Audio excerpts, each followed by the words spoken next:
I'm Stephen from Auto Night. It's a brand new year, so welcome to the next edition of the Smart Fortwo show. In the previous video, I've removed the front panels and found some alignment issues on the offside front. In fact, the headlamp was actually packed out with washers, but I think I found the cause of this misalignment. In this video, we dig deeper and resolve this. I now need to turn my attention to this front panel section. I need to remove this grille because it should be black to match the tritium on this car, and I think that'll look better. I also need to remove these little bonnet securing catches as well, because these wear, which means these become loose. I've got new ones of these, so we'll get these out first, then get the grille out.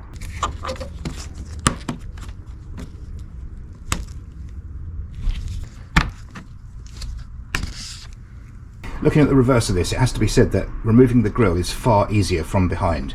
It is technically possible from the front, and if you look at my bonnet release lever replacement video, link in the description, you'll see how you can remove the grille without taking this all off. But with it off, you can actually see very easily the mounting points. There are a couple hidden behind here as well, on each side. And you've got a couple at the edge here at the top. And before you know it, it's free. I had toyed with the idea of buying a new black grille, but theoretically there's nothing stopping me from spraying this around. So I've actually got some black gloss paint on order from Amazon and some plastic primer. So all I need to do is to remove this inner grille section, so that doesn't end up with paint as well. And there's just a series of little retaining clips around here as well that holds that in place. Now it's best to do this on a warm day because it's quite cold today, and we do run the risk of something breaking, but if that happens, that's on me.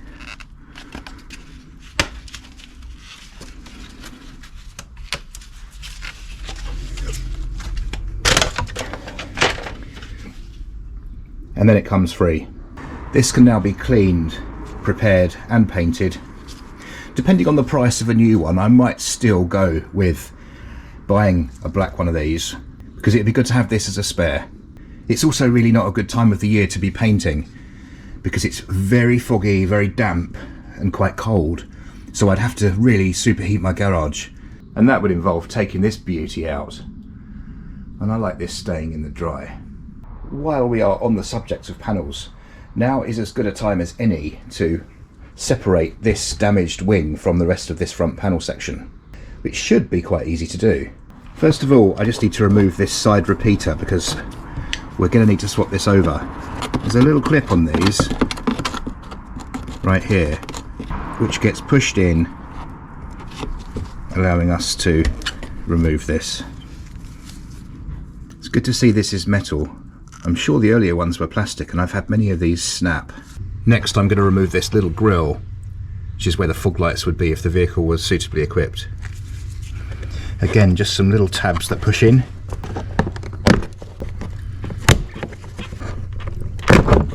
And there it is. So a little bit of damage to this. It's a bit distorted, I think possibly from the impact. I might pick up a new one, or I might just apply some heat and straighten this. It didn't fit very well anyway, to be honest. We now have a few of these little clips that hold the two sections together. One there, one there, one there. There should be one down there, but it's missing. And a couple of little clips to release here, slightly different. And these are just these pretty standard things that are used across these vehicles.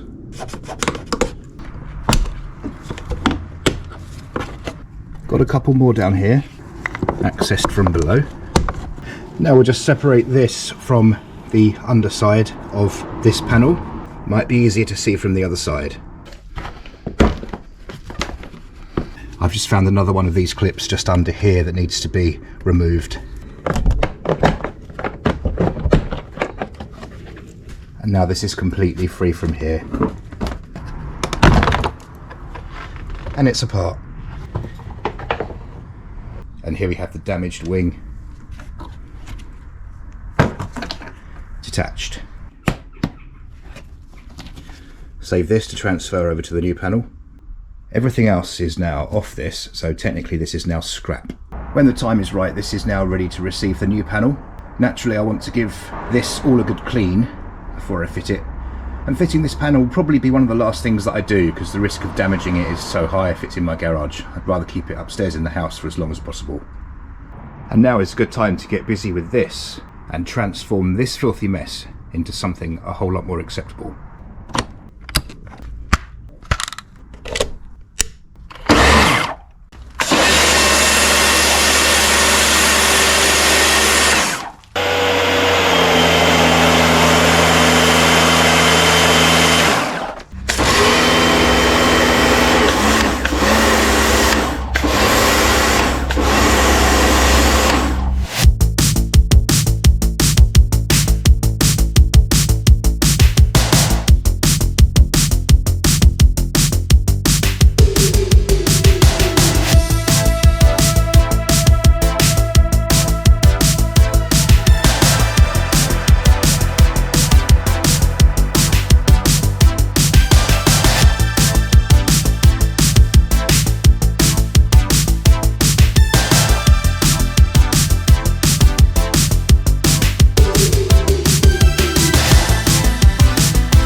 And just like that, everything is now clean and beautiful again. Now I know that none of this can be seen when the panels are back on, but I somehow feel better knowing that it's all like this under here instead of a filthy mess. This will also be a great opportunity to lubricate these hinges, which are otherwise quite hard to access. And it's worth adding as well that I cleaned these properly while I had the Karcher out. These side skirts really are a bit of a mud trap. And it's now gone and they're all clean. And I've also cleaned the sill area underneath, the bit that's usually covered up by the sill trim. Both sides came up quite lovely. And yes, and don't laugh, I will be waxing that area before I refit the sill trims. It'll keep it fresher for longer and protected. So right now we've got lots of dismantle components. Old wing. That just needs to be cleaned, that front panel section, and then I can refit the new wing. I need to clean this and spray this black, but I definitely need a better day. As my dear Nan would have said, it's not a drying day when the sky looks like this and it barely gets light. And in what will feel like seconds to you, but a few days for me, I'm just waiting for that part to arrive from eBay, $17.99. Once it's here, I can strip this off, get this fitted, reinstate the gaps here at the front. It'll pull all this forward and everything should be lovely. And just like that, the part has arrived. It's interesting to note these have a production date, 14th of the 9th, 09. So the new one is from a more recent car than the old, which says 280807. It's a freezing cold day out here and everything is covered in soft white fur. In fact, it's -2 today. That's 28 degrees Fahrenheit if you are an American. It doesn't sound as cold that way, but I'm sure it still feels it. We even have snow forecast today, and that's rare in Britain. But back to the car, and it's time to get this fitted. The plan here is to bring this panel forward enough to be able to swap out this component. This front panel is sandwiched between this front crash box and the chassis leg. To start with, we can remove this very carefully.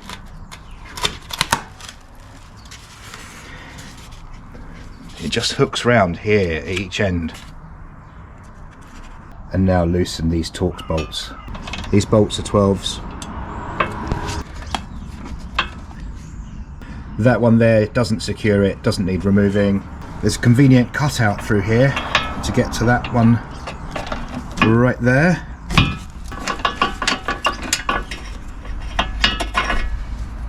And there's one more under there. And again, this crash bar is shaped so you can undo that. I like intelligent design like that. I'm going to do the same on this side. Note that this top bolt here actually secures the bracket for the horn, and we refit that in the same place so this trumpet faces down so water doesn't get into it.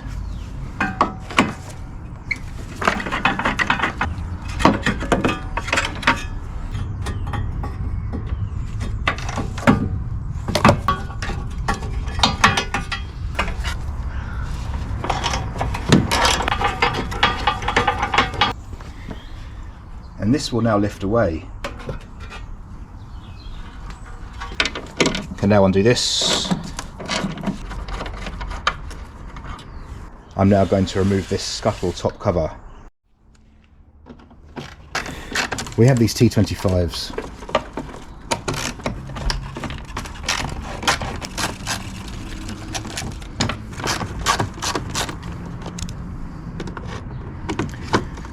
For anyone who may have noticed, yes, I am ambidextrous in every way except for writing.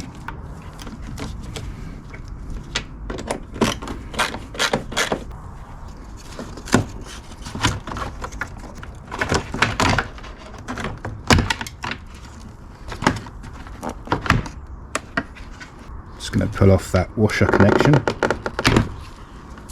and it's free. While we're in here, I just want to take a minute to explain what this is. This lifts out, and that is your heater air inlet. Water does get in there, and there is a drain bung down there in that direction. None of this would normally be this clean. I have a confession to make. I did clean this off camera when I first got the car because I was just worried that it was blocked, and it was. That was totally blocked in there. This was an absolute bloody mess. It was full of leaves and gunge. What's actually meant to happen is water passes down here and goes out through this little bit here, this front section, and then just disappears off down under the front of the car. Water can get in here, and it's not a problem, providing that little vent in the corner, that little drain bung, it's like a one-way valve. Providing that's not blocked, it's not a problem. If that is blocked, water will increase in here in level, and it will find its way into the car through the heater, which is really not ideal. So it's really good to get this cleaned up. It's quite easy to do. Everything's frozen here, but I thought I'd just explain that while it's out. You've got these two little bits at the top of the scuttle as well, but we'll talk more about those later. And it's important that these little flap things are present because they stop leaves and things from getting into here. Now, whilst this fourth bolt didn't need to be removed to remove that front crash box, it does need to be removed to move the front panel.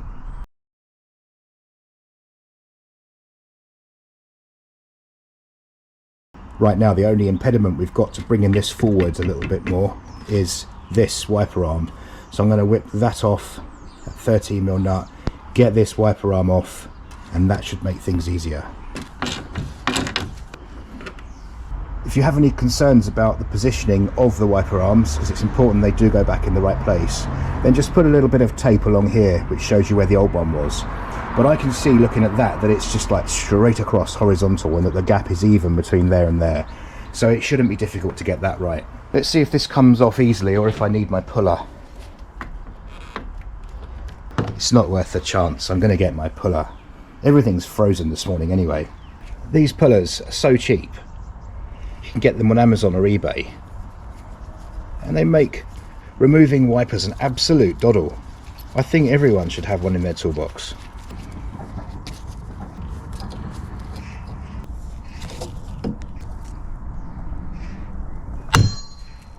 That would never have come off without that, given the amount of force that it needed.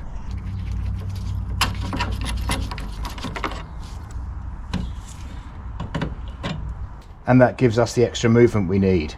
There's a little tab here that just needs bending round because that kind of locks it into position.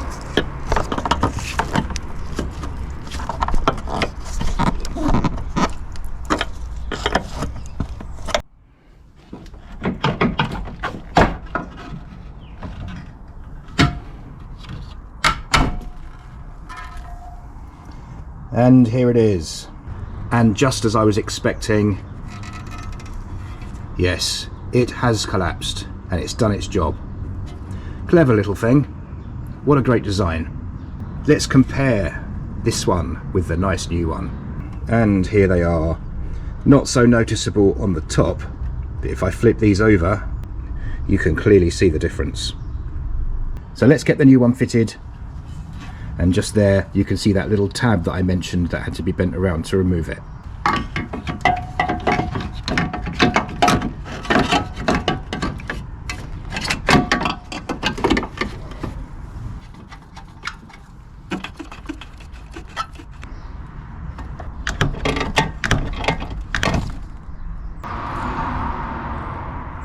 I've just bent that tab straight as well. Not something that's essential, but it just looks a bit more original like that. You know what I'm like. That lines up perfectly, and I can now tighten this bolt. And now all our alignment issues should be solved.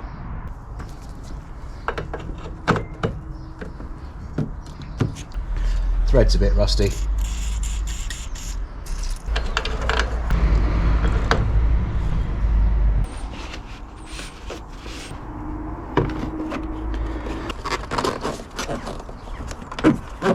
As I said earlier, everything's frozen and a bit hard.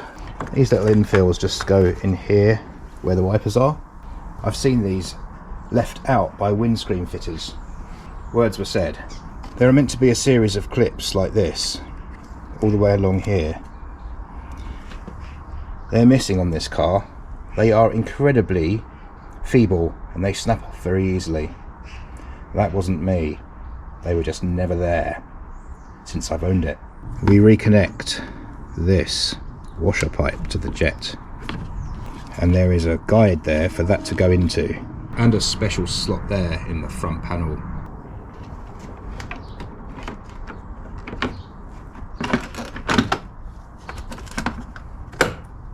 These little pieces can be a bit of a devil to locate, but it's not impossible. There are dowels so you know you've got it fitted properly. Here, on the other side, and one in the centre. So now we can just put the screws back in.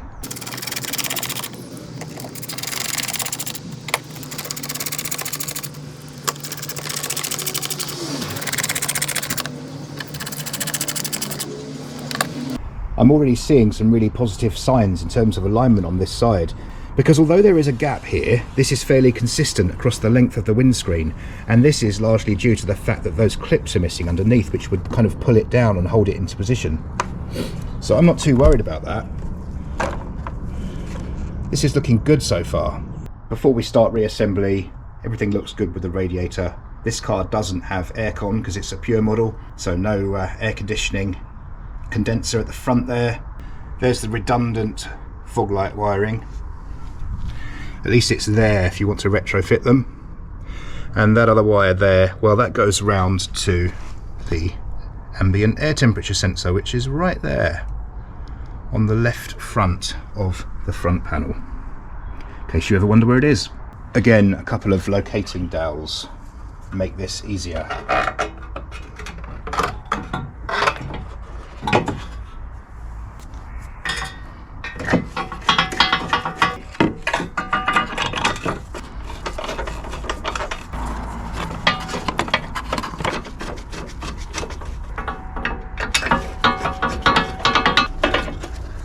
And of course, this other little bolt here that doesn't secure this but secures this. I should have done that before, really, shouldn't I? Never mind.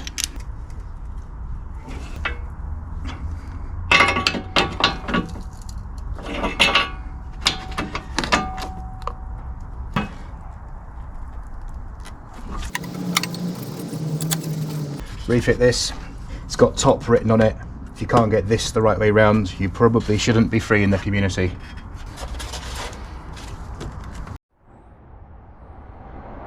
Now would ordinarily be a great time to fit these strut top caps, these covers, to the top mounts. That protects them from water ingress and pooling of water, which causes corrosion. But they're still a bit damp in there, still a bit wet, so I don't want to trap water in there, which will make it worse. So I'll fit these on a dry day. Time to welcome back the headlight wiring. This headlamp had a line of algae all the way along the bottom and it was absolutely filthy, so I've cleaned it. I'm also going to change this side light bulb as it looks a bit murky. They're by no means impossible, but they're a little bit of a cow to do when they're in place on the car.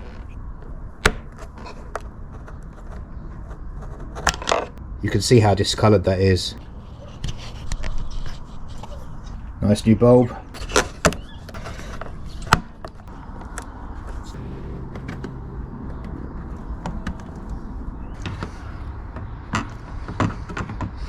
They locate via the dowels.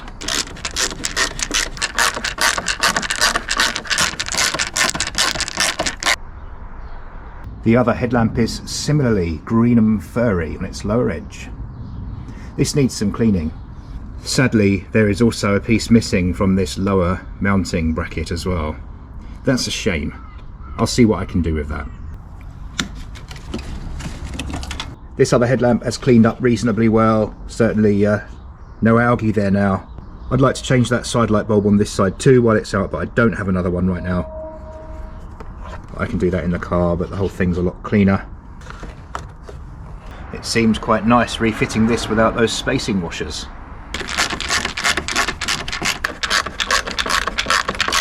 Now what to do with this? Maybe I can use one of those washers on this side.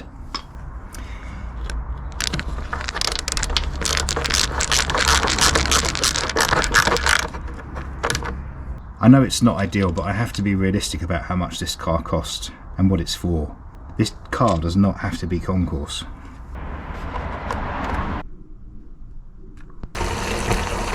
Whilst I do run the risk of creating an ice rink here, the weather has warmed up a little bit, so I can hopefully clean this.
And time for a little sleep. There's no time for sleeping. Let's get the front panels back together. Have you met my new front wing? Isn't it a thing of beauty? I've wanted to do that so much. So we are now at that wonderful time when we can introduce this to the original front panels. This needs to kind of snap into position. Unfortunately, the battery went flat just as I was filming. They're snapping into position here, which is a shame because it was quite satisfying. But in this cold weather, GoPro batteries do get rather compromised. So that's nicely snapped into position there. It's now time to get some clips into position and to secure this lower trim.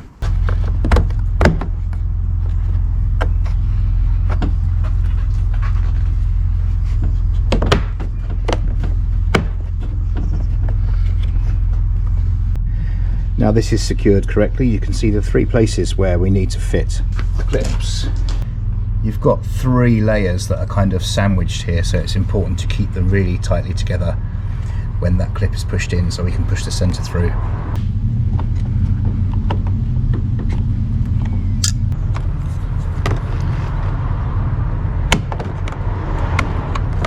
We'll come back to that one.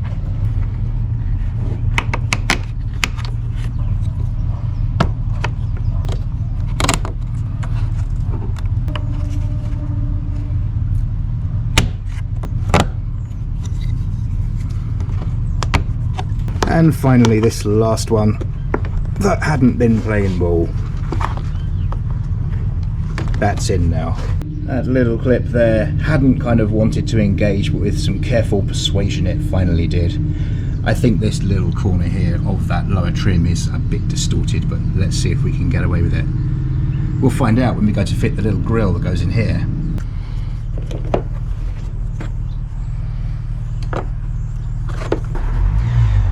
Oh, it's being a little cow. Ah, yes. We try it from that side first, then from that side. Is this going to work?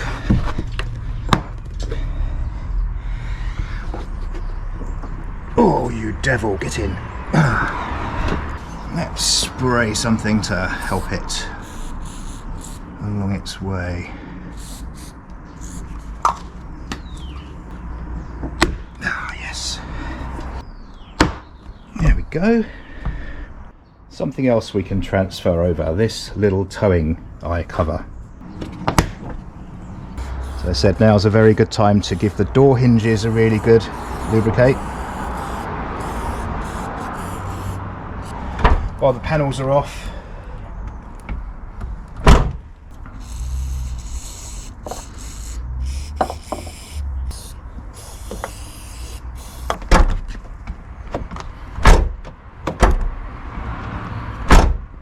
and a final opportunity to just have a good look over everything and make sure that everything is in order.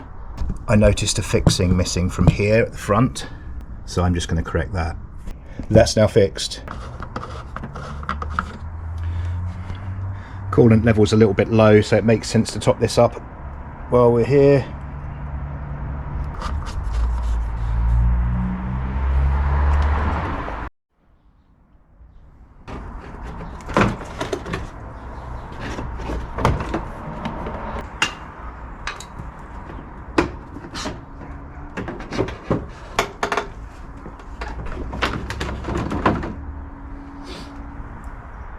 I've got a couple of new bulbs for the indicator side repeaters.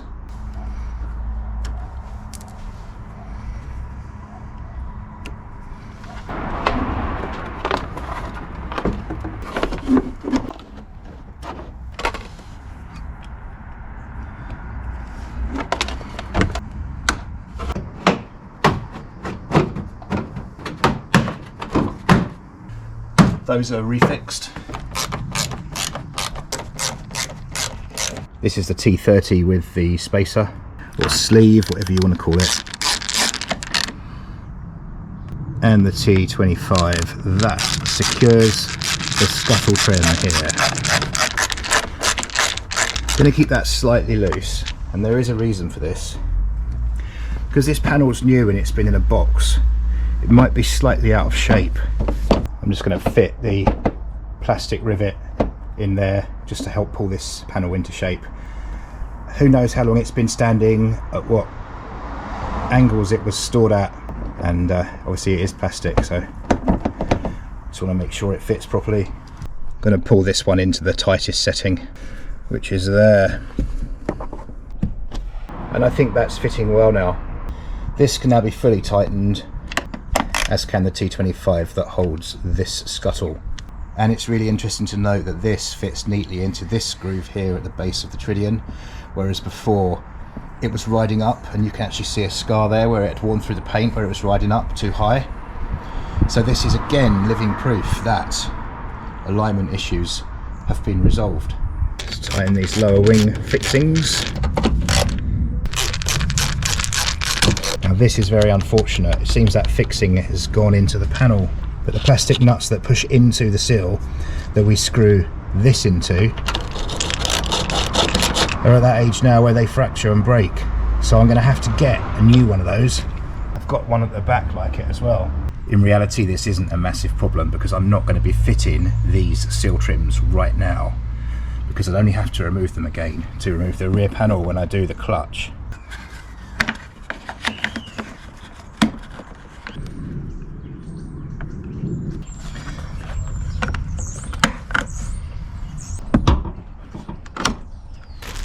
The grille's staying off for now, so that's going to be repainted, but I will need to fit the bonnet locking catches. Two here, two part numbers if you can see, left and right, they are handed. The part number that ends in 0101 is the left hand side, near side. Just snaps on like that. And by a process of elimination, the one that ends in 0201 is this side, the right hand side.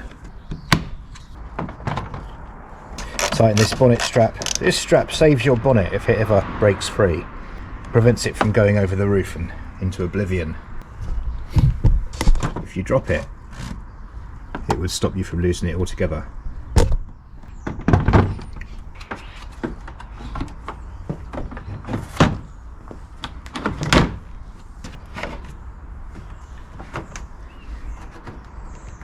So here it is. Apart from the grille, it is done, and I'm very pleased with this. The alignment of the headlamp is right where I would want it to be, where I would expect it to be, and this scuttle area here has been brought back into place. I'm really pleased with that. The new wing is on. In terms of colour match, I think it looks very slightly fresher than the other panels. I know silver is notorious. It looks better in reality than it does on camera actually, but I think after 17 years it's quite likely that the lacquer will have dulled on the original panels. So a good T-cut or a good buff with some cutting compound, I think that'll come up and you won't know the difference. As I said earlier, we mustn't lose sight of what we're trying to achieve here. We're saving a Smart that would otherwise have been for repairs. I'm very happy. You may be thinking what's next, and you may also be wondering why I didn't go straight in and do the clutch, bearing in mind it's the most serious of all the defects. Well, there's a reason for that. Primarily space and the weather, because it's very cold right now and it keeps raining when it isn't cold. This is Britain in winter time. I do have the garage, but this beauty lives there. So unless I can get this put somewhere temporarily, I'm going to wait till the weather gets a little nicer. So in the next video, I want to see how roadworthy this car is. I want to take the wheels off. I also want to check for play and all the ball joints and steering, suspension, and see if I've got any broken coil springs, which these are very prone to having. I also have some wheels here. I'm going to get the tyres off the black rear wheels onto these. And I'm going to put these front wheels on because these black wheels are really not my cup of tea. So depending on what I find, either I'm going to have a whole list of other bits to do for the MOT, or I'll be taking it for an MOT, getting this road legal. I'll also be fitting these front strut plastic covers when those have dried out. I've got a positive terminal cover for the battery, and this little beauty that I've made up. I'll show you in the next video what I did with that. And I'll get that fitted, which will enable charging without removing the carpets and the foam wedge. So before the snow comes falling from the sky, I'm going to leave this video here. I bet it doesn't snow. It never does here, not in the south. And even if it does, it's a tiny little bit and everything falls apart. The morons can't drive. And you'd always get someone say, "Oh, where's that 6 inches you promised me?" And I'm like, 6 inches, is that it? Anyway, back to the outro. I look forward to seeing you again in another video very soon. Thank you very much for watching, and goodbye.